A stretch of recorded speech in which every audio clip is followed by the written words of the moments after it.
Hello, aspirants. Welcome to the lectures of History of Modern India from the book Spectrum. And in the last lecture, we had already started your chapter 4, which is India on the eve of British conquest. And क्या देखा था हमने last chapter में that what were the challenges faced by the Mughal Empire, especially after the death of Aurangzeb.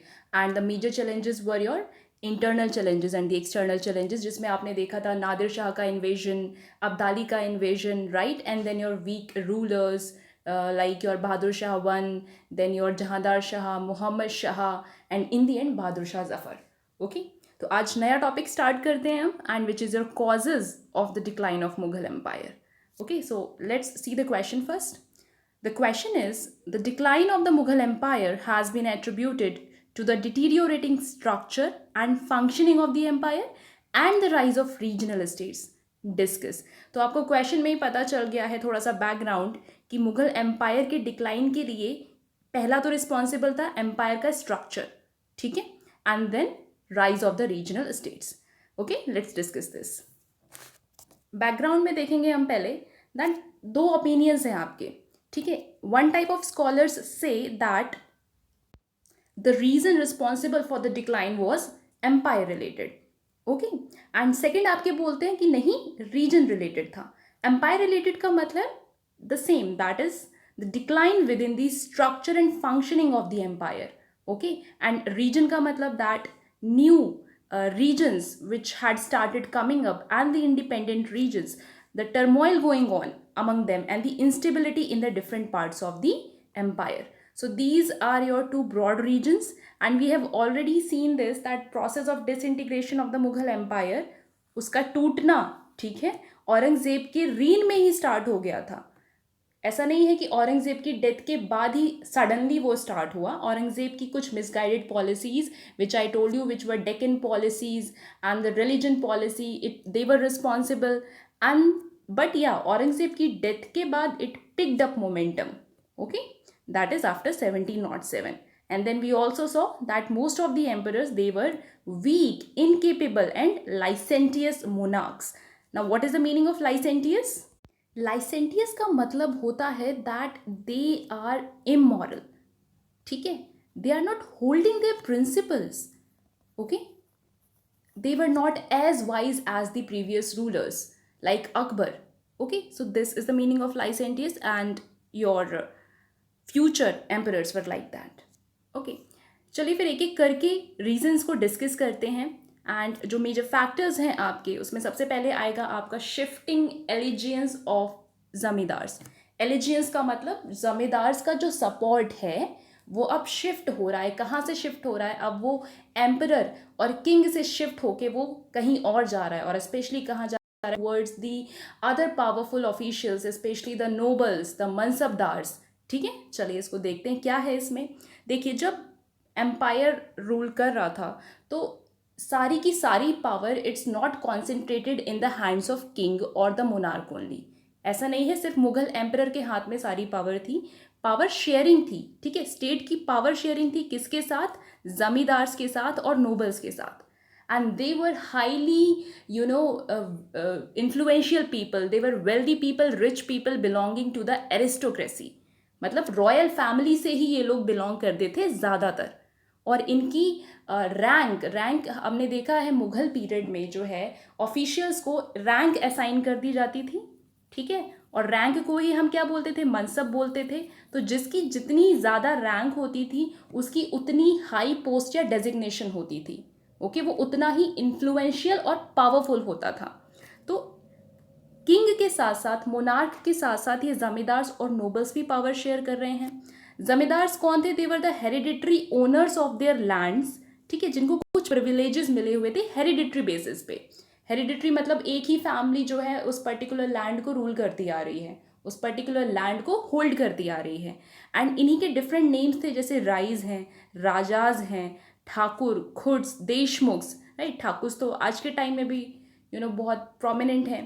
So these were the zamindars. अब जमींदार्स क्या करते थे?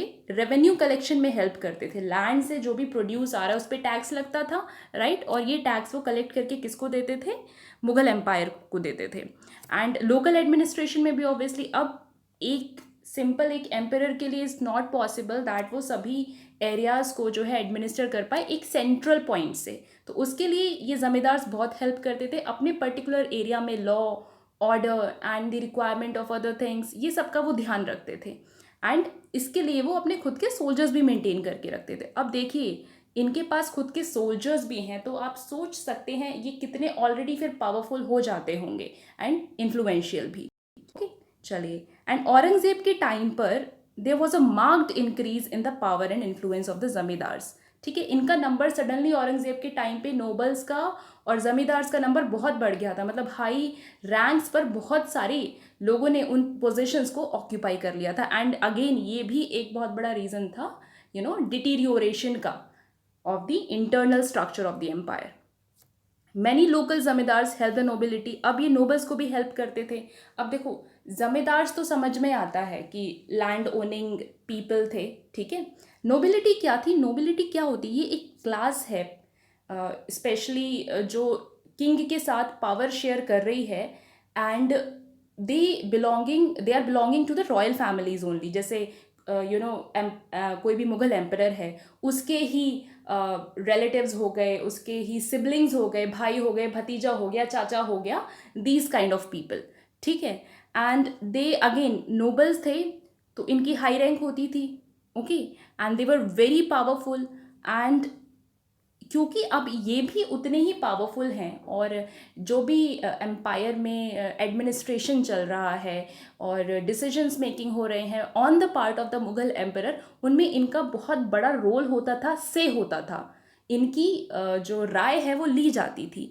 तो अब जमींदार्स को भी ये चीज़ पता थी कि नोबल्स जो हैं ये बहुत इन्फ्लुएंशियल पीपल हैं, तो हमें जो है इनकी साइड लेनी चाहिए। अगर हमको, देखिए सिचुएशन इस टाइम पे सबको पता है कि एम्पायर धीरे धीरे जो है वो फॉल कर रहा है, तो अब सब अपनी पोजीशंस को सिक्योर करेंगे, ठीक है। तो उसमें से उनमें जमींदार ने फिर यही किया that they started helping nobility. उनकी जो लॉयल्टी पहले किंग के साथ थी, ठीक है, वो अब शिफ्ट कहाँ पे हो गई? अब वो नोबिलिटी पे शिफ्ट हो गई, ठीक है। And they took the advantage of the weakness of the empire and इन्होंने खुद के इंडिपेंडेंट किंगडम्स बनाना शुरू कर दिए, okay. So this was about the shifting allegiance of the zamindars. Next आप देखेंगे जागीरदारी क्राइसिस। तो jagir, what is jagir? Jagir is nothing but a parcel of land, ठीक है। और you also know that in the medieval period specially salary के बदले में ये मनसबदार जो होते थे, आपके हाई ऑफिशियल्स जो होते थे, इनको सैलरी के बदले में क्या है, लैंड दे दी जाती थी और फिर उस लैंड से रेवेन्यू कलेक्ट करना वो पूरी तरीके से उनके हाथ में होता था। तो this used to be their source of income, ठीक है। So this was the case. अब जागीरदारी क्राइसिस में क्या होता है? Now nobility comprised people who were either assigned large jagirs. Obviously nobility में ऐसे ही लोग होंगे, ठीक है, जिनके पास काफ़ी जागीर है। And mansabs and appointed subadars of the Mughal suba. अब यही लोगों को क्या है कि जो प्रोविंसेस थे मुगल्स के, सूबा क्या थे? अब पूरा जो मुगल एम्पायर वो छोटे छोटे स्टेट्स में डिवाइडेड था, राइट। अब इनको गवर्न करने के लिए, इनको एडमिनिस्टर करने के लिए कोई तो चाहिए, ठीक है। तो उनके गवर्नर्स अपॉइंट किए जाते थे, जिनको हम क्या कहते थे? सूबादार, ठीक है। तो यही जो सूबादार थे, यही आपके नोबल्स थे। इन्हीं among these nobles only they were appointed and इनको रिस्पॉन्सिबिलिटी दे दी जाती थी of maintaining these jagirs, that is the lands. Specially देखा जाए तो वो बहुत बड़े बड़े लैंड्स होते थे, काफ़ी एरिया उसके अंडर में आ जाता था, ठीक है। तो एक अच्छा खासा एरिया एक सूबादार के अंडर में आ जाता था एंड इसमें आपके ज़्यादातर बिलोंग करते थे राजपूत रूलर्स, ओके। देन इसीलिए जो है ना, मुगल रूल को रूल ऑफ नोबिलिटी भी कहा जाता है, क्योंकि नोबिलिटी इनडायरेक्टली और डायरेक्टली भी बहुत इन्फ्लुएंस करते थे, ठीक है। They played a central role in administering the empire. लेकिन इन नोबल्स के बीच में ही डिवाइजिवनेस होने लगा on the basis of religion, homeland, tribe. जैसे होता है ना, एक डिफरेंस क्रिएशन हो गया है कि तुम तो इस रिलीजन से बिलोंग करते हो, तुम्हारी ट्राइब अलग है, तुम किसी और रीजन से आए हो। तो इस बेसिस पे उनके बीच में डिफरेंसेस क्रिएट होने लगे और फिर हर टाइप ऑफ कैटेगरी ने जो है अपने खुद के ग्रुप्स बना लिए। तो म्यूचुअल राइवलरी होना इज़ लाजमी, होगी ही होगी, जेलसी होगी एक दूसरे को लेके। अगर कोई हायर पोजीशन पे होगा तो उसके सबॉर्डिनेट्स उससे जेलस फील करेंगे और पावर के लिए हमेशा जो है लड़ाई होती रहेगी। तो यही जो है शुरू हो गया था, औरंगज़ेब के टाइम से ही ये चीज़ शुरू हो गई थी। एंड लेटर मुगल्स में ये चीज़ तो काफ़ी सामने देखने को मिली और आपने एग्जाम्पल्स भी देखे, ठीक है। जुल्फ़िकार खान हो गए, आपके सैयद ब्रदर्स हो गए, निज़ामुल मुल्क, ये बहुत ही प्रोमिनेंट नोबल्स थे।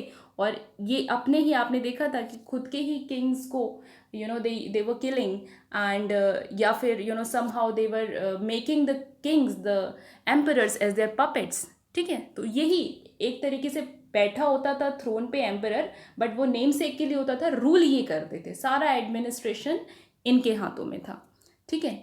And they contributed to the decline of the empire. Okay. Next, you have your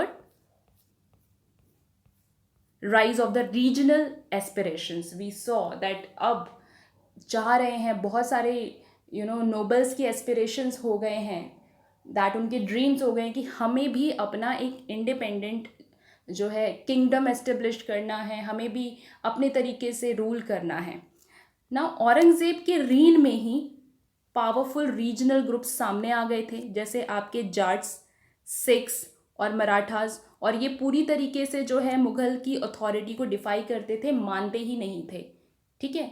they were not subordinate to the Mughals, ठीक है। And they wanted to create kingdoms of their own. तो उनका continuous struggle चल रहा था Mughal empire से political ascendancy के लिए। और ये फिर again was the reason for the weakening of the empire. आपने सिक्स का तो वैसे भी देखा था, ठीक है। एग्जीक्यूशन हो जाता है 9th सिख गुरु का औरंगज़ेब के टाइम पे, तो वो फिर पूरी तरीके से मिलिटेंट ग्रुप ही बन जाते हैं। गुरु गोबिंद सिंह जी के अंदर पूरी तरीके से जो सिख कम्युनिटी है ट्रांसफॉर्म हो जाती है। एंड ऑब्वियसली ये जो एस्पिरेशंस है, regional aspirations, it also played a big role in the decline of the empire. Later Mughals they made an effort कि चलो एक हम पैसिफिक पॉलिसी, रिकनसाइलिएशन की पॉलिसी फॉलो करते हैं, जैसे राजपूत के साथ उन्होंने किया, उनको कंसेशंस दिए। एंड स्पेशली उन्होंने शाहू को छोड़ दिया था, who was a Maratha king, right. लेकिन जो ऑलरेडी वर्जन हो चुकी है सिचुएशन, ठीक है, ऑलरेडी जितनी बर्बादी होनी थी वो हो गई थी एंड ऑलरेडी बहुत लेट हो गया था। एंड इसका कोई खास जो है फ़ायदा मिला नहीं मुगल एम्पायर को। तो क्योंकि राजपूत जो हैं उनको ट्रस्ट नहीं कर रहे थे and they didn't want to ally with them, उनके सपोर्टर्स अब वो नहीं रहना चाहते थे। And for them as well they wanted to carve out their independent kingdoms, ठीक है। नेक्स्ट आपका रीज़न है, चलिए इसमें इसी में ही है अभी आपका। Now Marathas too were becoming formidable enemy. अब मराठास तो पहले से ही लड़ रहे हैं, ठीक है। आपको पता है दिल्ली बड़ी पसंद आ गई थी मराठास को एंड कंटिन्यूसली रेड्स उनके हो रहे थे, नॉर्थ में भी साउथ में भी। And they really wanted to dethrone the Mughal empire completely and खुद को एस्टेब्लिश करना चाहते थे। पहले तो स्टार्टिंग में तो क्या था कि वो सिर्फ और सिर्फ महाराष्ट्र रीजन में अपना कंट्रोल रखना चाहते थे, लेकिन धीरे धीरे मुगल एम्पायर तक बात पहुंच गई एंड उनके एस्पिरेशंस काफ़ी बढ़ गए। एंड लेटर ऑन तो सरदेशमुखी और चौथ भी लगाना उन्होंने शुरू कर दिया। वेरी इंपॉर्टेंट टैक्सेस, ये दो तरीके के आपके टैक्सेस हैं। सरदेशमुखी, चलिए पहले चौथ बताती हूँ मैं आपको। चौथ था आपका 25% का टैक्स, किस पे? ऑन द रेवेन्यू और द प्रोड्यूस, जो भी प्रोडक्शन हो रहा है कहाँ पे? जो मुगल की लैंड्स थी उन पर, ठीक है। जबकि सरदेशमुखी इसी चौथ पर 10% का एडिशनल टैक्स था। किस लिए? ये उन लैंड्स पर टैक्स था जो कहते थे, ये मराठास कहते थे कि ये हमारी हेरिडिटरी लैंड है, ये तो हमारी एंसेस्ट्रल लैंड है, ठीक है। तो ये थे आपके चौथ और सरदेशमुखी। देखो चौथ नाम से पता चल रहा है, चौथाई जिनको हिंदी प्रॉपर आती है, तो चौथ का मतलब ही 1/4 होता है, ठीक है, 25%। तो इस तरीके से आपको याद रखना है। और सरदेशमुखी आपको ऐसे याद रखना है कि चौथ के ऊपर एडिशनल टैक्स, ठीक है। नाउ बाय 1740 इनका इन्फ्लुएंस काफ़ी बढ़ गया था और इन्होंने बहुत सारे प्रोमिनेंट एरियाज अपने कंट्रोल में ले लिए, जैसे Gujarat, Malwa and Bundelkhand, okay. and the Rajput struggle was also going on simultaneously with the empire. So ये थे आपके कुछ रीजनल एस्पिरेशंस, कैसे आपके रीजन्स जो हैं मुगल एम्पायर के साथ डिस्प्यूट में आ गए हैं. Okay, now economic and administrative problems. अब कुछ इकोनॉमिक प्रॉब्लम भी है, and you saw that specially जब फॉरेन इन्वेजन्स हुए हैं एंड नादिर शाह कितनी सारी वेल्थ लूट के चले गए, तो काफ़ी फंड्स जो हैं, तिजोरी खाली हो गई थी एम्पायर की. Now number of amirs and their ranks of mansab और मनसब्स, जो उनकी रैंक होती थी, amirs the same thing, okay, that influential class, that nobles and all. तो इनकी रैंक धीरे धीरे बढ़ रही है, नंबर इनका बढ़ रहा है, बहुत बढ़ गया है. अगर पहले 10 थे तो अब 50 हो गए. ठीक है, इस तरीके से. तो इनको डिस्ट्रीब्यूट करने के लिए भी ऑब्वियसली जागीर सब और ज़्यादा चाहिए, लैंड और ज़्यादा चाहिए, लेकिन लैंड तो थी नहीं, लैंड तो लिमिटेड थी. तो एक ये रीज़न. देन अब क्लास भाई एरिस्टोक्रेटिक क्लास है, ठीक है, हमेशा से उनको लग्जरी में जीने की आदत है, लाइफस्टाइल उनका वही है, you know, always buying the expensive goods, always having the good food and like that. और ये एम्परर्स की भी यही लाइफस्टाइल थी, ठीक है, आमिर्स की भी यही लाइफस्टाइल थी. एंड नेक्स्ट एक और चीज़ कि खालिसा लैंड एक्चुअली आपकी वो लैंड होती थी जो डायरेक्टली एम्परर के अंडर में होती थी. ठीक है, देखो एक तो लैंड है जो जमींदार्स वगैरह के कंट्रोल में थी, पीजेंट्स और फार्मर्स की लैंड्स थी. एक लैंड जो थी, एक टाइप ऑफ लैंड थी आपकी, वैसे बहुत टाइप्स की लैंड थी, लेकिन उनमें से जो खालिसा लैंड थी आपकी, वो डायरेक्टली जो है वो एम्परर के अंडर में थी एंड एम्परर के कंट्रोल में थी. एंड वट एवर जिस तरीके से भी उनको यूज़ करना होता था वो करते थे. और ये बहुत ही फर्टाइल लैंड भी हुआ करती थी. तो खालिसा लैंड जो है अब धीरे धीरे कम हो रही है. तो अब क्या है ना, स्टेट के फंड्स पर बहुत बर्डन आ गया है. पहले तो हमने देखा कि रैंक्स बढ़ गई हैं मनसब की, ठीक है, तो रैंक्स जब बढ़ती हैं तो ऑब्वियसली उनको ज़्यादा जागीर देनी पड़ेगी, नंबर भी बढ़ गया है, तो जागीर है नहीं क्योंकि फंड्स नहीं हैं. देन लग्जूरियस लाइफ स्टाइल, इस पर भी तो भाई पैसा खर्च होता है, राइट. एंड देन खालिसा लैंड का रिडक्शन. ओके, तो अभी क्या है ना, एक तरीके का इकोनॉमी जिसने पढ़ी होगी उनको पता होगा, एक तरीके का फिस्कल डेफिसिट चल रहा है. कहने का मतलब है कि इनकम है नहीं, खर्चे ज़्यादा हैं. ठीक है, result was that expenditure of the state much exceeded it's income. तो डेफिसिट आ गया है. एंड देन कोई साइंटिफिक सिग्निफिकेंट डेवलपमेंट नहीं हो रही है, कोई टेक्नोलॉजिकल एडवांसमेंट भी नहीं हो रहा है. वही सब पुराने मेथड्स हैं प्रोडक्शन के, मैन्युफैक्चरिंग के. तो ऑब्वियसली जो सप्लाई है वो कम हो रही है, शायद डिमांड से ज़्यादा, डिमांड के कंपैरिजन में. तो इकोनॉमी भी स्टैग्नेंट पड़ी है आपकी. इकोनॉमी में ग्रोथ नहीं हो रही है, there is no growth in the economy. Then the empire had become too vast to be efficiently administered by a centralized system. Empire काफ़ी फैला हुआ था आपका. अगर आप पूरे इंडिया में देखें, इधर नॉर्थ से लेके ईस्ट में भी है आपका, नॉर्थ वेस्ट और वेस्ट वाला रीजन भी इंक्लूडेड है. डेक्कन ठीक है, डेक्कन बहुत डिवाइडेड है इस टाइम पर, बट काफ़ी हद तक फिर भी आप नर्मदा तापी वैलीज़ में आ जाओ तो इनका एक्सपेंशन है. तो एक अच्छा खासा जो एरिया है पूरे इंडिया का वो इनके अंडर में है. तो इट इज़ नॉट पॉसिबल कि एक कोई सेंट्रल अथॉरिटी जो है अकेले जो है इसको एडमिनिस्टर कर लेगी. एंड वो भी तब जब रूलर्स आपके वीक हैं. अकबर जैसे रूलर्स नहीं हैं अभी जो अच्छे से संभाल लेंगे. ठीक है, तो ये कुछ आपके रीजंस थे इकोनॉमिक एंड एडमिनिस्ट्रेटिव. तो जो ओवरऑल आपके इम्पॉर्टेंट 4 रीजंस थे, ठीक है, the first one which was your, चलो पहले क्वेश्चन दिखा देती हूँ मैं आपको. So the question was that what were the decline of the Mughal Empire has been attributed to the deteriorating structure and functioning of the empire and the rise of regional states. तो background में आप क्या डालेंगे, background में आप डालेंगे कि 2 scholarly opinions थे, एक एम्पायर रिलेटेड और एक रीजन रिलेटेड. ठीक है, देन आप धीरे धीरे करके बताएंगे एक एक करके. दैट पहला है आपका रीजन की जमींदार्स का सपोर्ट जो है नोबिलिटी को जाने लगा है. Then you will tell about the jagirdari crisis.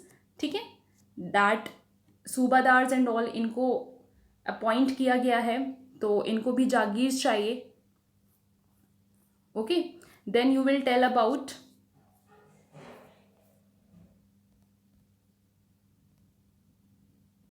rise of the regional aspirations, that the different regions, they want to establish their own kingdoms.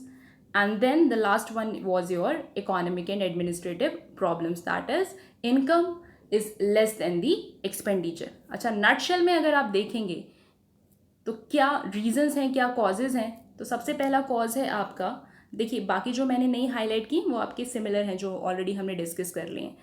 Now definitive law नहीं है सक्सेशन का. कहने का मतलब कि कौन, अगर there is a death of the present king तो उसके बाद कौन आएगा, तो इसके लिए कोई as such hard and fast rule नहीं था दैट एल्डेस्ट सन ही आएगा या फिर सन ही होना चाहिए किंग का. एंड इसीलिए वॉर ऑफ सक्सेशन भी होता था, भाइयों के बीच में लड़ाई हो जाती थी. और इसका बहुत अच्छा एग्जाम्पल था जब बहादुर शाह वन थ्रोन पे आए थे, और स्पेशली औरंगजेब जिस तरीके से थ्रोन पे आए थे, तो after killing their brothers only, तो इससे भी जो स्टेबिलिटी है गवर्नमेंट की वो कहीं ना कहीं वीक हो जाती थी, और एक ट्रस्ट भी ख़त्म हो जाता था एम्पायर से कॉमन सिटीजन्स का. Then deterioration of the army का डिटीरियोरेशन, स्पेशली आपके जो ये दो बहुत इंपॉर्टेंट बैटल्स हुए हैं, battle of Karnal and which took place in the invasion of the Nadir Shah, उसके बाद बैटल ऑफ पानीपत, तो कंटिन्यूस बैटल्स हुए हैं. आपकी आर्मी आपकी काफ़ी वीक हो गई है, और ऊपर से आर्मी को, एक स्ट्रॉन्ग आर्मी को मेंटेन करने के लिए एप्रोप्रिएट फंड्स भी नहीं हैं. एक हमने रीज़न देख ही लिया कि एम्पायर बहुत वास्ट हो गया था एंड वीक रूलर्स थे. एंड देन औरंगजेब की Deccan policy which was a complete failure. Okay, next topic है आपका rise of regional states. Okay, now decline के बाद जो रीजन्स, जो आपके नए नए रीजन्स बन गए हैं, इंडिपेंडेंट स्पेशली हो गए हैं, एम्पायर से अलग हो गए हैं, वो तीन तरीके से क्लासिफाई किए जाते हैं. पहला है आपका सक्सेसर स्टेट, नेक्स्ट है आपका independent kingdoms, and the third one is your new states. आपके सक्सेसर स्टेट्स में वो प्रोविंसेस थे जो एम्पायर से ही ब्रेक हो गए. पहले किसका पार्ट थे, वो एम्पायर का पार्ट थे. This is your empire, I am sorry for that, this is your empire. ठीक है, एंड इसी में से एक ये पोर्शन अगर ब्रेक हो जाता है and it's no longer the part of the empire, तो ये कहलाएगा आपका सक्सेसर स्टेट.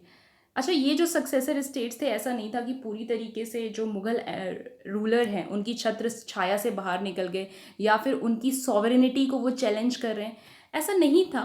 बट हाँ, वर्चुअली वो इंडिपेंडेंट हो गए हैं. जो एडमिनिस्ट्रेशन है पूरा वो लगभग उन्हीं के हाथ में है, and the hereditary authority by the governors, जो उनके गवर्नर्स अपॉइंट होते थे अब बेसिकली वो ही रूल कर रहे हैं. And it showed the emergence of the autonomous polity, कि जो भी जिस तरीके से भी संभालना है उस पर्टिकुलर एम्पायर को, वो हद तक, काफ़ी हद तक ऑटोनॉमस हो गया था. मुगल एम्पायर से एज सच कोई डिसीजन मेकिंग में कोई हेल्प नहीं लेना या फिर उनसे किसी भी तरीके का सपोर्ट नहीं लेना. और इसके आपके एग्जाम्पल्स हैं बहुत ही अच्छे, जैसे अवध, बंगाल एंड हैदराबाद. हैदराबाद में I am again and again telling you the very important Nizamul Mulk. ठीक है, 1724 में उन्होंने हैदराबाद बना लिया था, और क्योंकि निज़ामुल मुल्क एक नोबल ही थे मुगल एम्पायर में, तो ये एक परफेक्ट एग्जाम्पल है आपका सक्सेसर स्टेट का. देन आते हैं आपके इंडिपेंडेंट किंगडम्स. तो इंडिपेंडेंट मतलब बिल्कुल पूरी तरीके से अलग हैं, और ये वो एम्पायर्स थे जहाँ पे मुगल का कंट्रोल कुछ खास नहीं था, जिसमें है आपके मैसूर एंड राजपूत. ठीक है, मैसूर तो वैसे भी आपका जो है पूरी तरीके से सदर्न स्टेट था, एंड पेनिनसुलर इंडिया में सदर्न स्टेट्स में इनकी पावर, मुगल एम्पायर की पावर कोई बहुत ज़्यादा नहीं थी. और राजपूत तो आपके इसलिए इंडिपेंडेंट थे पहले से ही, अकबर के टाइम से ही राजपूत पे एज सच उनका बहुत ज़्यादा कंट्रोल नहीं था. ठीक है, राजपूत्स को बहुत बेटर रैंक्स जो है मिली हुई थी मुगल एम्पायर में, बट जो रूलिंग है वो वहाँ के इंडिपेंडेंट ही किंग्स हुआ करते थे. You have heard of Ajit Singh and similar kind of kings. ठीक है, Jai Singh two and all. Then you have your new states.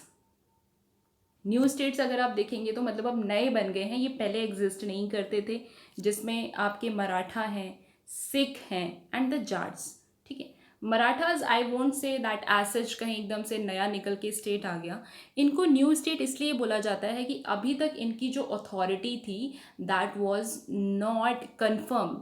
Okay, and but later on Marathas ने पूरी तरीके से खुद को मुगल एम्पायर से डिटैच कर लिया था एंड अपना खुद का उनका एक वेल एस्टेब्लिश्ड किंगडम एम्पायर था. And then Sikhs again Punjab वाले एरिया में, and then the Jat states. ठीक है, सो ये आपके डिवाइडेड हैं सारे regional states into the successor states, independent kingdoms and the new states. And one by one इसको डिटेल में हम नेक्स्ट लेक्चर में करते हैं, क्योंकि बहुत सारे इसमें रीजन्स हैं and it will take time. Okay, meet you in the next lecture. Thank you.